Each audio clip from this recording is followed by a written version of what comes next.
we can continue to our next presenters. Muhammet Ali Oflaz. Mr. Oflaz, are you here? Evgi hocam burada. Evgi Avcı is here. I'm here also. Sorry, hocam. Ali, Mr. Oflaz is here also. Yeah. However you like. Thank you. Okay, you can load Mr. Oflaz's presentation, and I can announce the topic: national and international efficiency and effectiveness of regional entrepreneurship support. If you're ready, you can go. Thank you. Thank you. I'm ready, and I can start with next screen, please. Good afternoon. First of all, I would like to thank you for giving me the opportunity to present on such an innovative platform. This is both new and innovative experience for me. Distinguished participants, for presenting my work, for your valuable contributions, considering the venue, as Sabri Hocam mentioned, an artificial venue we are in. I would like to first extend my condolences to those who lost their lives in the earthquake disaster occurred on February 6th and afterwards. May they rest in peace, and also wish a speedy recovery to the injured. In 1921 in Istanbul, Hacı Beyzade Ahmet Muhtar, he is an maybe entrepreneur, makes an inventory of stores in Istanbul and publishes a sort of yellow page called Salıkveren Muhibban. I think it was a product hunt. Maybe you know a website, product hunt website of that century. Today, we all know how important commercialization and marketing are for startups, because it's not enough just to have an idea and turn it into a product. You need to turn your idea into a product and sell it not only in domestic market but also in international markets. Next slide, please. I can't control. Thank you. At this point, control. Okay, thank you. At this point, there are many institutions and organizations that support entrepreneurs in Turkey. Among them, there are private sector organizations as well as government institutions. In addition to well-known institutions such as TÜBİTAK and COSGAP, development agencies have been operating in the ecosystem since 2010. As one of the regional development units in Turkey, development agencies are any other units in terms of their aims, organizations and activities also. Sabri Hocam, next please. Greg Clark said at a conference in 2004, there are approximately 20,000 organizations in the world that can be described or maybe qualified as regional development unit.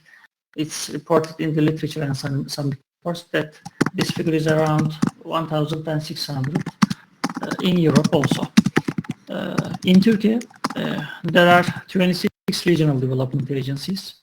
In accordance with the European Union standards, 26 regions in Turkey have been identified as level 2 within the scope of the nomenclature of territorial units for statistics. Maybe you know it's MATS 2. Development agencies have been established in these 26 regions. The first step was taken in 2006 by a law. Until 2008, due to some objections for these institutions, it was stopped for a while and began to actively operate after 2008. With the Free Council of Ministers decrees published until 2009, the establishment of development agencies in 26 regions was completed. The first ones are Izmir Development Agency, responsible for only Izmir City, and the other one, Çukurova Development Agency.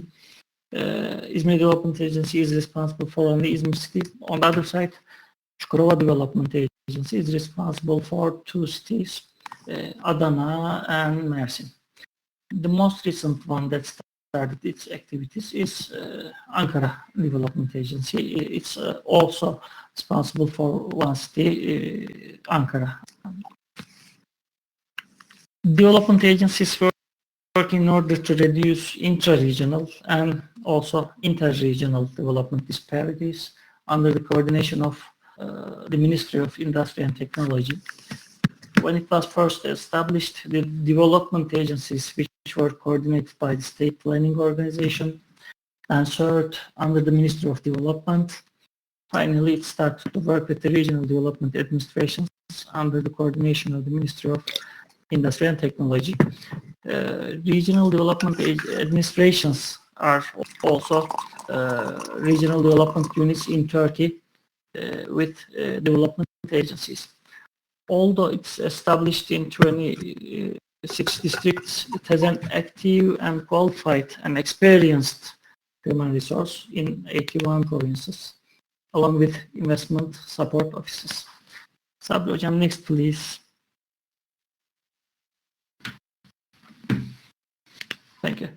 The activities of development agencies can be classified into three main headings. The first is supports. The other ones, Sabri Hocam, next please. Thank you. I think it's not seen. Okay, I can explain on this. The activities of development agencies, I think, can be classified into three main headings. The first one, supports, is divided into two subgroups as financial supports and technical supports. There are different support methods within financial supports. Each agency can run a support program, tailored support program for its own region. With technical supports, agencies try to contribute to increasing the institutional capacity in region. With the latest legislations also, development agencies have the opportunity and authority to design innovative support programs, new and innovative support programs. Thus, in addition to procedures contained in the legislation, it's possible to design support programs with new and innovative procedures that the ministry will also see appropriate.